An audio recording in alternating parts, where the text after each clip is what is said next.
আমি এখন এই মুহূর্তে দাঁড়িয়ে আছি দোলনার চর। চরে প্রচুর পরিমাণে দোলনা বানিয়ে রাখছে। এখানে প্রচুর পরিমাণে দোলনা আছে, শুধু তা না, আপনারা খেয়াল করলে দেখতে পারবেন ভিতরে গাছের, প্রতিটা গাছে গাছেই দোলনা বা অনেকে হ্যামাক বলে। এবং মজার বিষয় হচ্ছে আপনারা আরো একটু খেয়াল করেন, ওই সাগর, এটা সাগর থেকে একটা নদী ঢুকছে, যা নামটা জানা নেই। এটার ওই পারে ওই যে একটা বোট যাচ্ছে, ওই পারে হচ্ছে সুন্দরবন।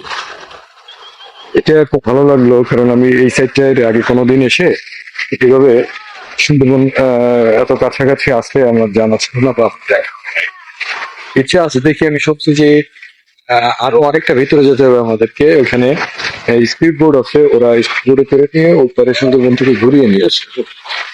আহ, ভালো থাকবেন, দেখা হবে আবার কোনো ভিডিওতে। শিবলং, আল্লাহ হাফেজ।